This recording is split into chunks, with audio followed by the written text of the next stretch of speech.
my head. What did you do last night, other guy? Smells like a distillery in here. Is that someone sleeping on my floor? Wait, what is that? That's not someone sleeping on the floor. Could it be? Where are my glasses? Yes! Yes! Yes! It's Ermahgerd Monster!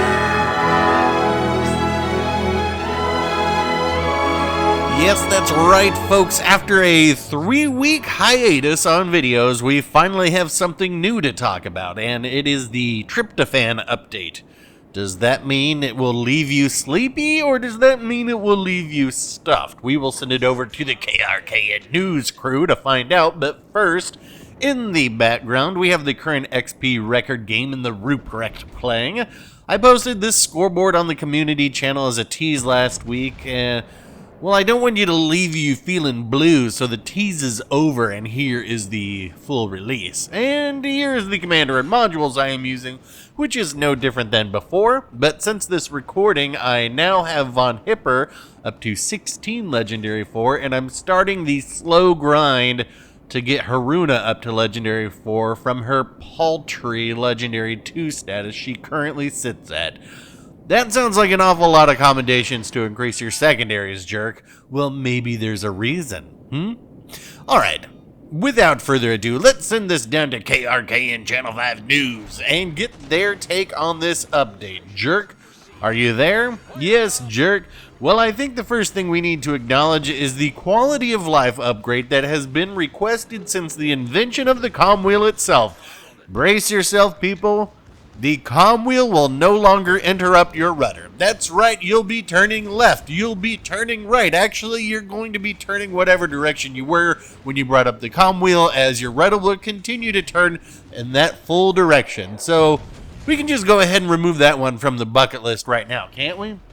Next up, are you tired of looking at the same old port? Well, good news. Port Begun is now included, and you will be able to choose from 5, count them, 5 whole ports that you can switch around to your heart's content. How long until you think ports are put in the auction? Oh, did I say that out loud? Yikes. Jerk. Boats. Boats, you say? You want boats? Well, you want them. We got them. We've got the campaign ship, the Hayate, which is kind of like a more gun-focused Shima with one less rack of torps. I will say my interest on it on a scale from 1 to 10 is about 1.5, but you never know. Sometimes these descriptions make things sound pretty bad, but they end up pretty good. I'm looking at you, Azuma. But we'll get it. We'll try it out, and I imagine we will easily play it 3 or maybe even 4 whole times, so stay tuned for that. We've also got the Tier 8 French ship showing up, that being the Alsace for the Tier 8 battleship, which means we now have every single French battleship from PC in our game. So no more French battleship campaigns, I imagine. Unless, is that something lurking in the shadows? Maybe I'm seeing things. We've also got the Saint Louis, which I'm quite curious to see the stats of, as on PC, it is the first French cruiser to get a heal, and it has an extra mod slot, neither of which make it unique here, because the Charles Martel already has a heal, and our Tier 8 ships don't get that extra mod slot.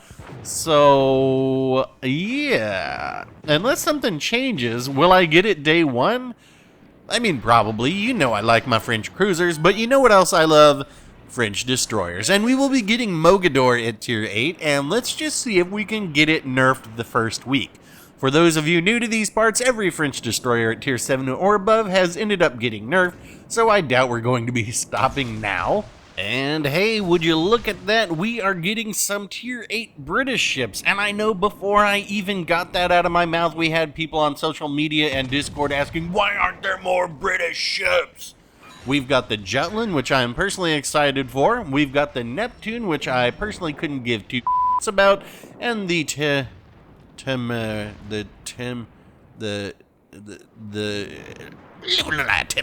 And if you're wondering what that is, it is pretty much a lion. So if you've been wanting that ship, this is pretty close. It's just for silver. More British ships, jerk. Fine. Daring inbound. Yes, we have a brand new legendary tier destroyer to rule the waves. Tired of seeing Shima after Shima after Shima in your legendary tier matches? Bored of the Khabarovs doing donuts in open water? Still lamenting your Kleber's nerf and waiting for the gearing to go on a diet? Well, Daring may be just for you. I suspect that this will be the top performing destroyer at the tier in short order. More! Well, there's a whole slew of Black Fleet ships, including a fancy Dante that comes with an alternative sap shell module. Very interesting. And a Buki with better accuracy. Sounds like a consolation prize. A Black Duca de Pasta, so squid ink noodles, the Z39, and a very special Bismarck Black. Special, you say? Yes, and I don't mean special like our player base. I mean special in that it has increased secondary range. Sure, jerk. Big deal. Brandenburg secondaries go further than Bismarck's already. Well, what if I said that this Bismarck's will go even further than Brandenburg's? How much further? Well, 100 meters base. What does that translate to whenever this thing is all specced out? Maybe 12.2 kilometers? I don't know. Don't quote me on that. But at least 12.1. So nothing insane, but hey, enough that we have to max out Haruna now. Next up, we've got a couple pirate captains on the way.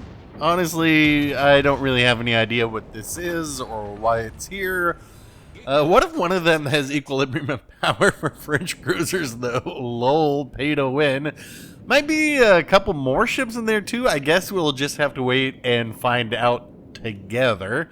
I don't know about you, but that's a whole lot of boats. Well, don't think you can take a break now, because we have 4 whole seasons of duels incoming. What tiers? Who knows? I'm hoping tiers 4 through 7. I don't think we have enough variety in the tiers above, but I guess we'll see. And I know for me personally, I really enjoy streaming duels in the ships that you all picked last time.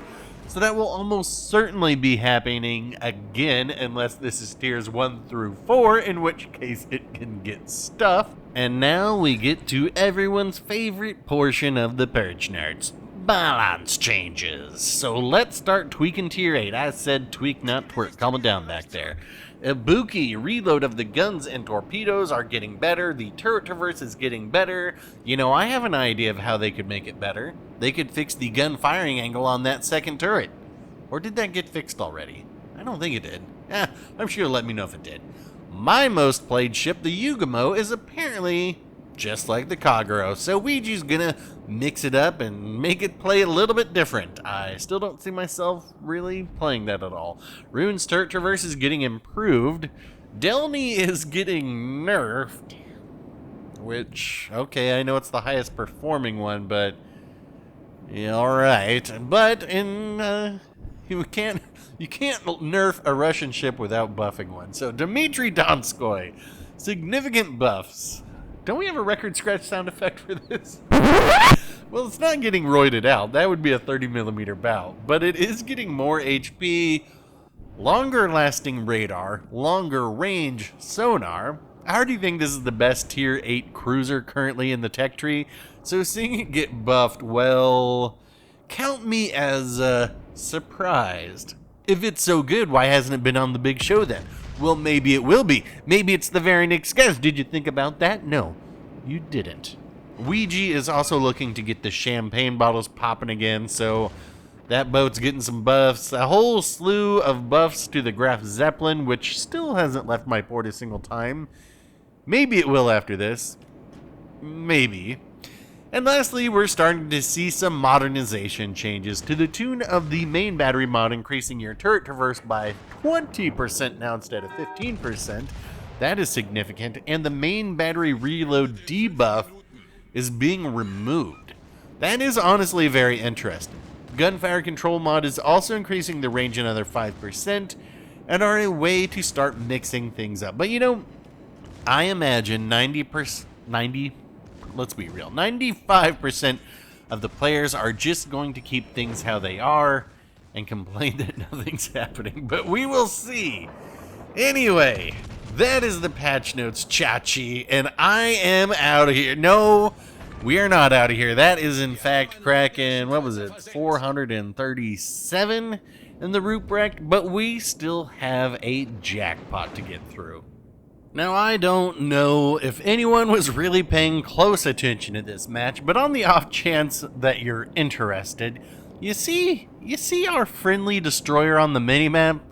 Well, they didn't move for just about the first 9 minutes of this match, and you know what? That could actually be the Taco Bell play of the game, because them actually not dying in the first 3 minutes, as all other destroyers did, and generally do, is actually going to allow us to win this game. And I'm not calling this player out or anything. I mean, who knows? Life happens.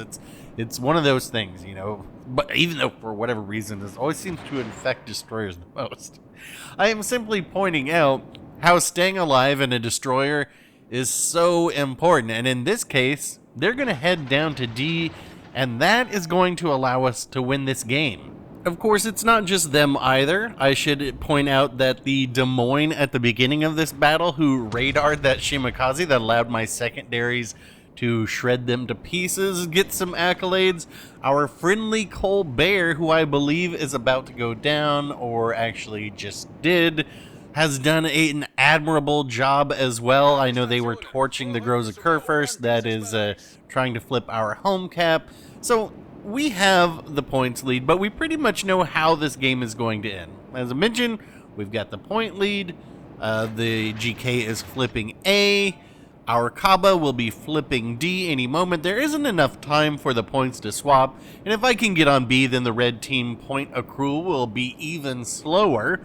So that's what we're going to do. And if we can sink a couple more ships in the process, well then maybe we will. And of course, we do. Now, I'm pretty sure that relatively soon we're going to get a quick glimpse at the Groza Kerfer's health, because I know I was concerned with what its health might be, because I was like, man, if this is full, then we're going to be in for some trouble. But I think it's like right here. We just catch it out of the side of the screen, or pretty soon. Yeah, right there is where I'm checking what ship it is.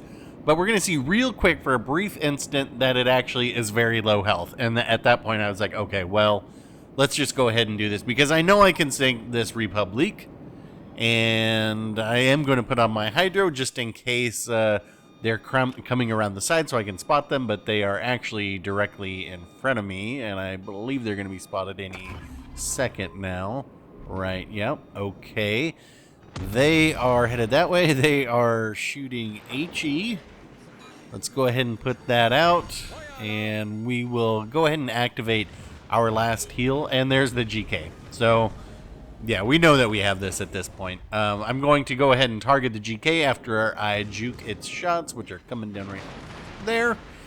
And then I will turn my focus towards it and get my secondaries going on the Republic. Though, since I don't specify, they actually are shooting at the Groza first right now, but I'm not complaining.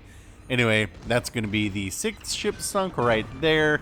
And I believe that our Kaba is telling me to flip the cap, but you know what? There's not even enough time left in the match, even if I wanted to. So we might as well go for the glory. We know we're not going to lose, right? We even if we swap the points, if they sank me, we'd still win. But we're gonna be fine. Let's get greedy. Let's go for the jackpot and get these guns out and yeah, maybe pull off this XP record. Boy, I tell you, I see a lot of Republic shooting HE only. I don't know. Then again, I see a lot of Musashi shooting HE, which, foreshadowing to the Dmitry Donskoy video, perhaps. Not that I want to tease that too much, but it is one of the more ridiculous games that you will see as far as the red team doing everything wrong. Anyway, here. And now we can go ahead and pull up the scoreboard to see what we just managed to do there. drum roll please, 3,670 base XP for the XP record as of this recording. I don't expect that will last too long. GG's to everyone involved. That's gonna wrap it up for this one. If you like breaking records, then give this video a like. If you prefer to be near the middle of the pack, give it a dislike. Let me know any questions I can find out for you about the patch notes and your feelings down below. And if you want to be here to hear Chef Ramsay scream donkey, think about hitting subscribe. Thanks for watching, folks. I will get back out there for another, and we will talk then.